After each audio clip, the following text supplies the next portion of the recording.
बल्लेबाज को। PTI का दौर है, 16 महीने में क्या किया नून लीग ने जितनी बर्बादी करनी थी कर दी हमारे मुल्क की। उससे पहले उसने कोरोना में इतनी महंगाई नहीं की जितनी 16 महीने। बता दे, ये कह रहे हैं 16 महंगा हमसे हिसाब ले रही है, देते हैं हम साहब। मुल्क को डिफॉल्टर होने से हमने बचाया, जो कर्जे लेके इनको भागी हैं, खाए हैं, कहाँ लगाए हैं। 3 साल का साथ दे, 3 साल का काम किया है, तरक्की दी कोई काम बता दे हमें। हमें जो बताए तो दसो की दसिए कर्जे माफ की तेरे क्यों नहीं आती साढ़े जनता क्यों नहीं आया 16 सारे महीने कराते ने शेर बबरशेर नवाशिद भाई ਉਹਨੇ ਤੁਸੀਂ ਸਾਨੂੰ ਦੱਸੋ ਆ ਯਾਰ 13 ਮਹੀਨੇ ਤੋਂ ਆ ਗਿਆ 13 ਮਹੀਨੇ ਦਾ ਤੁਸੀਂ 16 ਮਹੀਨੇ ਮੰਗਦੇ इलेक्शन नहीं होंगे ਰੋਲਾ ਪਾ ਕੇ भागेगी नून लीग भागेगी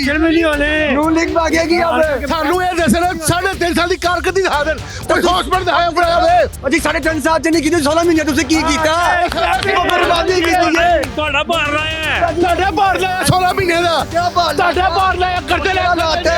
ਇੰਨੇ ਡੀਲ ਲਿੱਤੇ ਜੇ ਉਹਨਾਂ ਨੂੰ ਡਿਫਾਲਟਰ ਬਚਾਇਆ ਜੇ ਆਈਐਮ ਕੋਲੋਂ ਤੁਸੀਂ ਉਹਨੂੰ और जानते हो नून लीग से कोई जीत सकता बात अन्ने हो नजर नहीं आता 16 महीने की बर्बादी करते